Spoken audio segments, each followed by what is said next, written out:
Hello, my name is Elizabeth Infante-Bernardino, and this is my week 3 informative speech.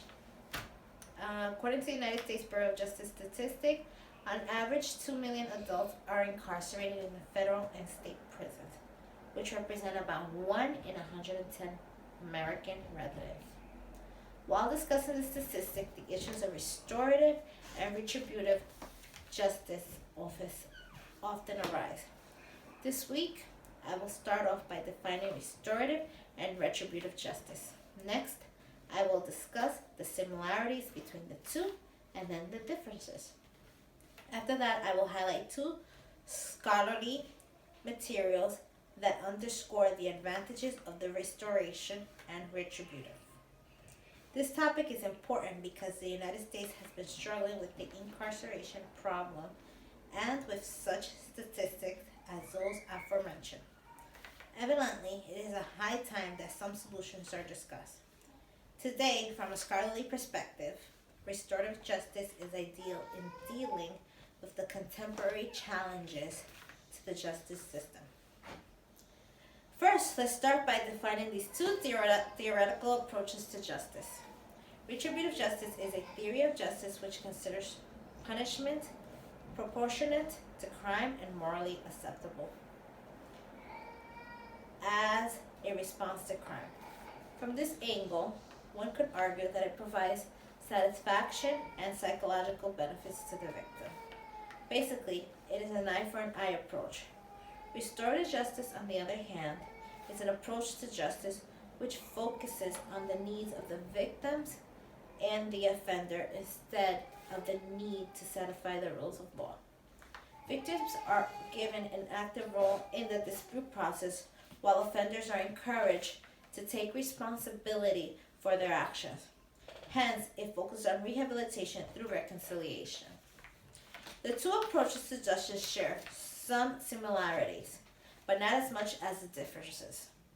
They are similar in that they believe that the victim should be appeased, while retributive justice holds that the victim should be appeased through punishment, such as jail time or even execution. Restorative justice holds that an offender should reconcile with the victim and they atone for their wrongs. However, this is much similarities as they share. There are notable differences between the two. Retributive justice seeks to right a wrong through imposing suffering on a person. When one engages in a crime, for instance, steals from a person, this theoretical construction holds that they should pay for this as an equal measure. For example, get jail time and even pay back the damages. They are then supposed to learn from this experience, and it will deter them and others from possible engaging in the same crime. Hence, an individual will refrain from engaging in such a crime because of the fear of punishment. Restorative justice is perhaps a complete opposite.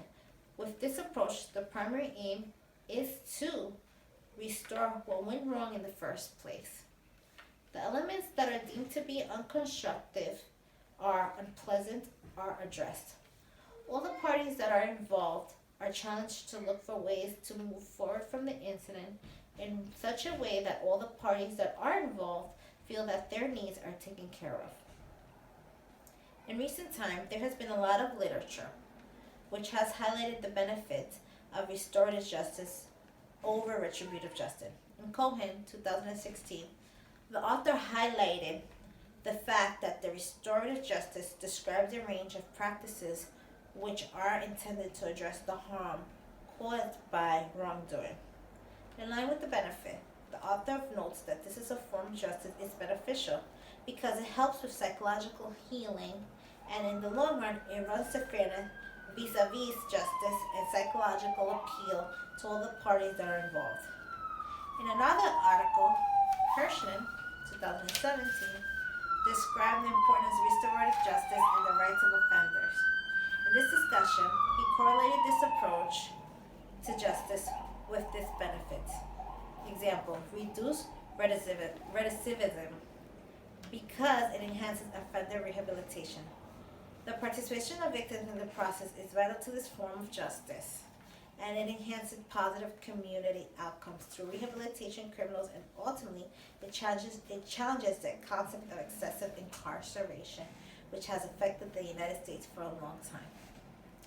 With this, with the ever increasing number of inmates as well as increased members in cases of recidivism, it is a high time that the United States considers alternatives to its predominantly retributive approach to justice, and restorative justice offers this opportunity.